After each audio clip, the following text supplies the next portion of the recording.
Salut, salut!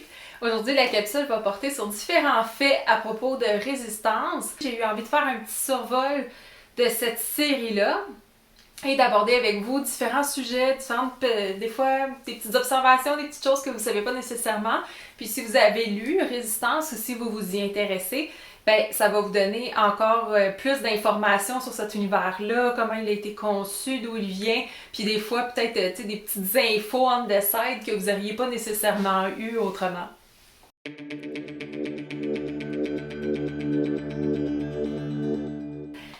La version officielle, tu sais, si j'ai choisi d'être auteur, c'est parce que je suis pas nécessairement bonne en maths. 18 ans? Ouais, ok, t'es tombé en bas de ta chaise, c'est bon, tu peux remonter, revenir t'asseoir. Ouais, 18 ans. Ouais. Mais pas 18 ans en continu, là. En fait, c'est que le moment où je me suis vraiment là, dit, ok, moi dans la vie, je veux être auteur, puis ok, je m'embarque dans un projet suffisamment sérieux, j'avais 14 ans. J'en ai 34 aujourd'hui, j'avais 32, donc c'est en 2022 où le manuscrit a été accepté par une maison d'édition. Mais en fait, c'est pas tout à fait vrai ce que je dis. J'ai terminé de l'écrire en 2021, donc finalement, on peut dire que ça a pris 17 ans avant que j'accouche de Résistance. Ça a été une grossesse qui était assez longue.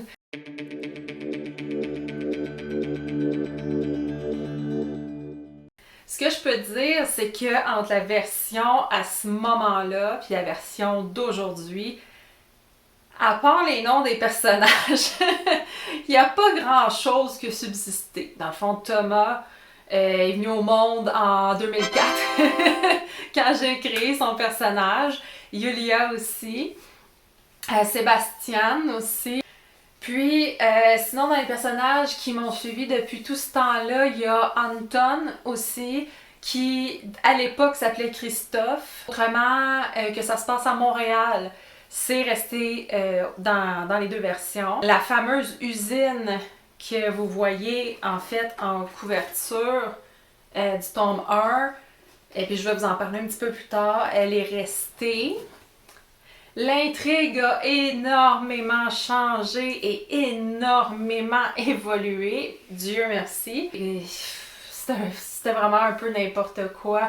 On était vraiment plus dans l'histoire du bon, du méchant, de la quête et bon, toutes ces choses-là, le monde à défendre et tout et tout. Puis, du haut de mes 14 ou 15 ans, avec un manuscrit d'à peine 30 000 mots, moi j'étais convaincue que ça méritait d'être publié. Puis, j'ai envoyé ça aux éditions à lire. Ce que j'avais beaucoup apprécié à ce moment-là, c'est que là, ça fait très longtemps, je sais même pas si ça avait été comme identifié, mais quelqu'un aux éditions à lire a vraiment pris le temps d'annoter mon manuscrit, de pointer là où il y avait des faiblesses, où il y avait des choses qui étaient incohérentes, qui ne fonctionnaient pas et tout ça.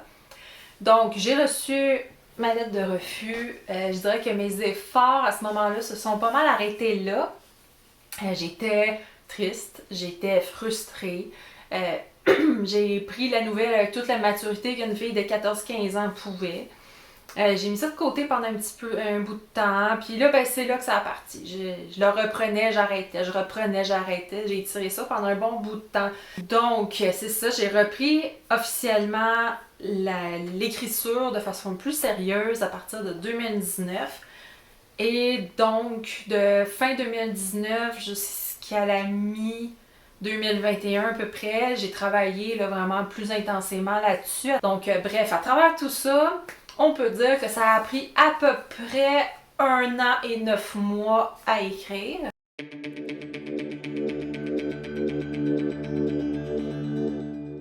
C'est grâce à la COVID-19. Au moins, ça a refait ça de bon. Le moment où tout s'est mis en place, où tout s'est mis à faire du sens, c'est à peu près là, aux alentours du mois de fin avril, début mai 2020. Donc, une histoire bien banale. Hein? La fille a rien à faire, s'ennuie, regarde dehors. Bon, on va aller faire des travaux dehors, il fait beau. Elle sort le balai à feuilles. On a un grand terrain ici avec à peu près comme une trentaine d'arbres, dont plusieurs feuillus. Donc, on a beau ramasser les feuilles à l'automne, au printemps, il en reste toujours des masses. Donc, les écouteurs, on balaie les feuilles. Puis, je me suis mis à réécouter un vieux disque de Muse. Je ne pourrais plus vous dire exactement le titre de l'album, mais bref, il y a Resistance dessus, puis là, je viens de vous spoiler d'où vient le titre de mon roman. Haha, j'ai pas cherché plus loin que ça, honnêtement. Non, mais sincèrement, le titre, j'y tiens, puis pour moi, il est très évocateur de ce qui se passe dans le roman. Mais bref, j'écoutais ce disque-là, puis ça a vraiment, à travers les paroles des chansons, puis à travers l'ambiance, puis tout ça, ça m'a vraiment comme donné le fil conducteur, le sens que je voulais donner à Résistance. C'est à ce moment-là que tout s'est mis à faire du sens, s'est assemblé, puis à partir de là, ça a coulé là, un fleuve de mots là, à partir de là.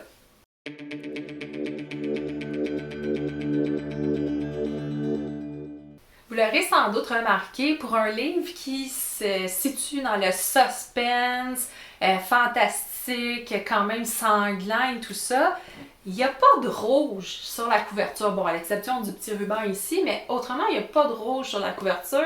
La couverture, en fait, elle est bleue. Puis, on m'a déjà demandé pourquoi. C'est bien bête, qu'est-ce que je vais répondre, mais en tant que graphiste, parce que oui, c'est moi qui ai conçu la couverture du roman, j'avais envie de créer quelque chose de différent, puis de me différencier, peut-être sortir des clichés de ce genre-là, avec une couverture justement qui était différente, qui laissait place à beaucoup de questionnements, beaucoup d'intrigues. Pour la petite histoire, c'est une photo que moi et mon conjoint, on a pris en 2022. Ouais, parce qu'en fait, on a été faire un shooting en prévision de la sortie du roman. Non, même c'est pas en 2022, c'est même en 2021. Écoute, hey, time flies, hein? Donc, c'est ça, on faisait un petit shooting à Montréal, dans le coin de Pointe-Saint-Charles, puis à un moment donné, on est arrivé devant ce bâtiment-là. Puis, je vais vous expliquer un petit peu plus tard pourquoi il m'a tellement interpellée. J'aimais beaucoup, on a pris différentes photos, pas nécessairement avec une intention ou un but, mais je tenais à avoir ces photos-là. On en a pris quelques-unes de ce bâtiment-là. Puis, une fois de retour à la maison, quand j'ai commencé à faire mon travail de tri, de retouche et tout ça, à un moment donné, c'est comme devenu une évidence que ça allait être cette photo-là qui allait servir de couverture. Puis, une des raisons, c'est que j'aimais l'aspect de la fenêtre. Puis, c'est pas parce qu'il y a une fenêtre qu'on voit qu'est-ce qu'il y a au-delà. Puis, en fait, c'est un peu ça dans Résistance, c'est qu'on aborde la guerre entre deux clans. D'un côté, on a les humains. Puis de l'autre côté, on a tous ceux qui sont pas humains, mais qui ont des traits suffisamment humains pour se mêler dans la masse. Là-dedans, on a autant des vampires, des loups-garous, Turkin, des métamorphes et tout ça. Donc, c'est vraiment une guerre underground entre les deux clans.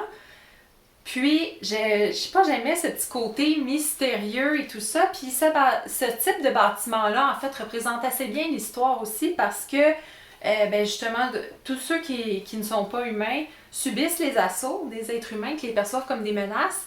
Et finalement, leur retranchement, leur lieu là, pour se cacher, se protéger, c'est qu'ils vont cibler justement les usines abandonnées, les lieux là, désaffectés et tout ça, en se disant, quel meilleur endroit pour se cacher qu'un endroit où personne ne va penser à nous chercher, un endroit qui est vraiment oublié par l'être humain, où personne ne va même se donner la peine de jeter un regard, parce qu'à la limite, ils ont quasiment peur de tomber sur des junkies avec des seringues dans les bras.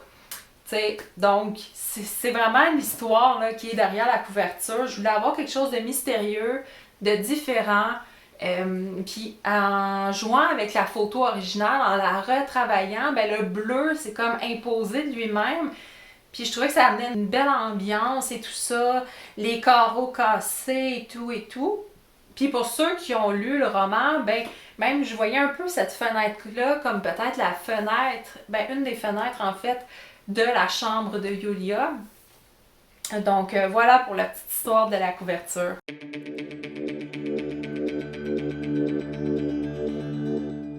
Comme je l'ai abordé précédemment, Résistance tome 1 se passe essentiellement dans la ville de Montréal. Il y a différentes raisons qui ont motivé ce choix-là de lieu pour le déroulement de l'histoire. Entre autres parce que je suis sûre que je connais pas tous les livres qui ont été écrits évidemment, mais ce que j'ai remarqué, c'est qu'il y a peu de romans de ce type-là qui se passent au Québec, à Montréal ou justement dans les grandes villes canadiennes. Puis je trouvais que c'était un manque, carrément. Puis ben, j'avais envie justement de ramener ça chez nous, puis de permettre aux lecteurs qui connaissent la ville de Montréal de vraiment pouvoir se projeter dans les lieux dont je parle, puis vraiment accompagner concrètement le personnage dans différents endroits qu'ils ont probablement déjà visités. Donc, entre autres, ben, avec nos personnages, ben, on prend autant le métro de Montréal, on se promène dans différentes rues du centre-ville, on fait un petit détour dans le coin de l'UQAM, on va au complexe de jardins, au IGA, puis tout ça. Donc, je trouve ça intéressant pour ceux qui connaissent le coin. Ça leur permet, je trouve, de bien s'immerger dans l'histoire. Puis, sinon, au niveau des lieux, ben c'est ça. Il y a des lieux qu'on connaît, qui existent vraiment, mais il y a aussi des lieux qui n'existent pas, qui sont fictifs, que j'ai inventés pour les besoins de l'histoire.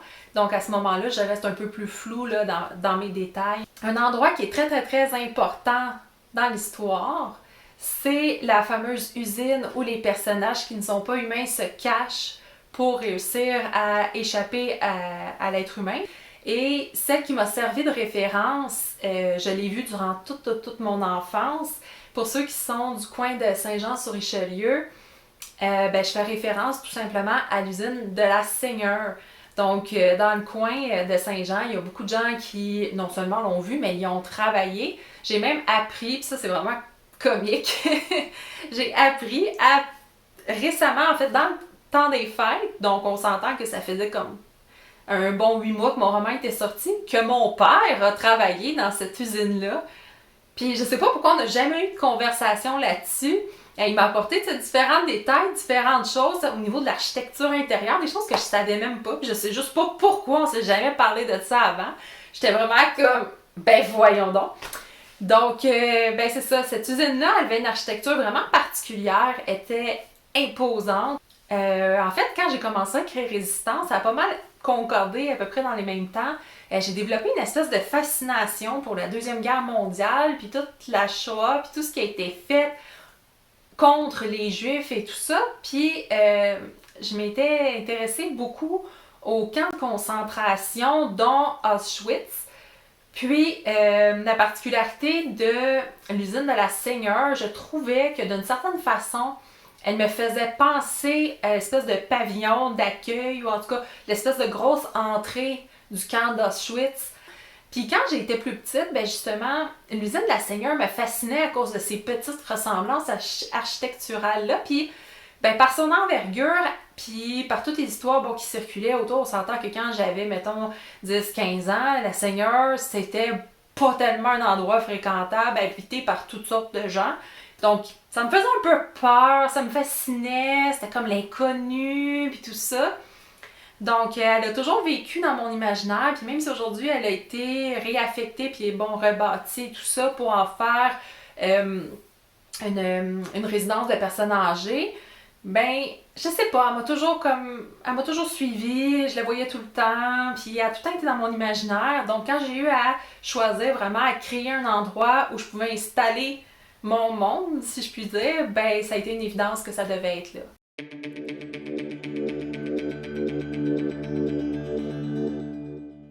Sinon, il y a deux choses qui se retrouvent dans le roman, et ça, même si vous regardez la couverture, même si vous lisez la 4e de couverture, vous ne saurez pas. Et c'est volontaire. Ben, premièrement, c'est pas super évident à lire le résumé que le roman contient de la romance. C'est un choix que j'ai fait, peut-être maladroit, peut-être mal avisé, mais bref, c'est un choix que j'ai fait au moment là, de l'édition et de la parution là, du tome 1, de ne pas inclure beaucoup, puis c'est même le cas dans la bande-annonce vidéo. Ça a été un choix que j'ai fait de ne pas beaucoup inclure l'aspect romance dans, si on veut, là, la publicité, puis tout ça, puis tout le concept autour de la résistance, notamment parce que je voulais pas perdre un possible lectorat masculin, pas que les hommes n'aiment pas la romance, mais étant donné que c'est pas un élément si central dans l'histoire, ben je voulais pas comme le vendre d'emblée, puis peut-être décourager certains lecteurs, mais sachez que dans l'histoire, la romance occupe quand même sa place pour différentes raisons. Elle sert bien, je trouve, l'intrigue et tout ça. Donc, c'est un aspect qui peut être intéressant peut-être pour certains lecteurs qui ne s'aperçoivent pas nécessairement d'emblée devant cette couverture un peu austère, qu'il y a de la romance, mais oui, nos deux personnages principaux, Thomas et Yulia, vont vivre toutes sortes d'émotions. Puis, leur histoire est quand même assez compliquée, c'est pas une petite romance à l'eau de rose, là, donc on tombe pas non plus dans les petits clichés, là. On n'est pas dans un petit film de TVA d'après-midi, non, non, non, c'est pas mal plus compliqué que ça.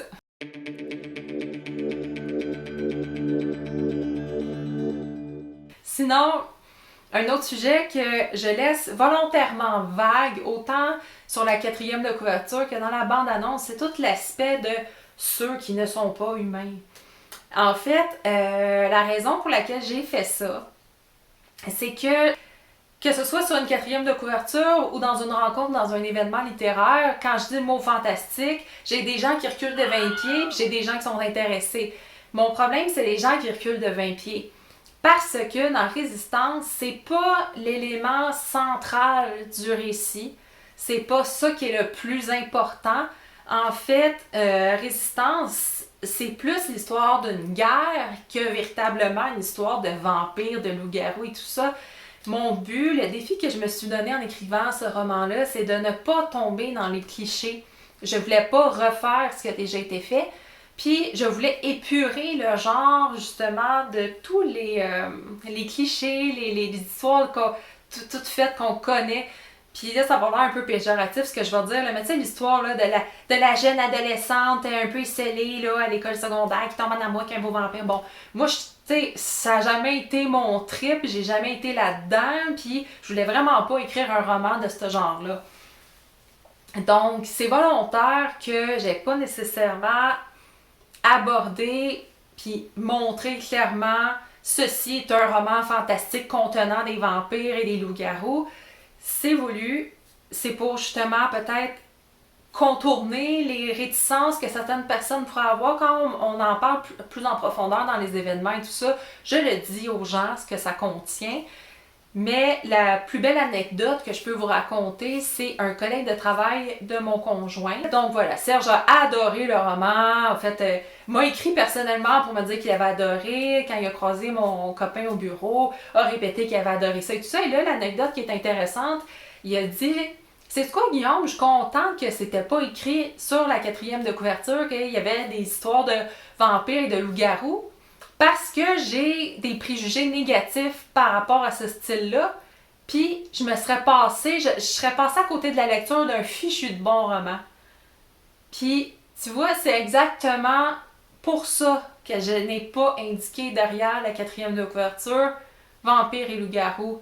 Parce que c'est pas l'élément central, puis parce que pour les gens que ça rebute, puis il y a plusieurs lecteurs qui m'ont fait ce retour-là, il y a des gens qui ont commencé à lire le roman, qui, quand ils se sont rendus compte vers quoi ça s'en allait, ont eu un petit recul, un petit « Ah, attends, je suis pas sûre ».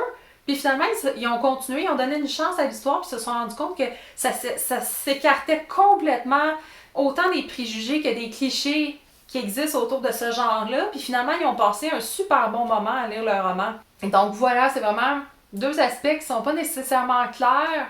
Donc là, je vous les nomme en vidéo. Ça me permet justement aussi de faire une petite mise au point de pourquoi j'ai fait ces choix-là.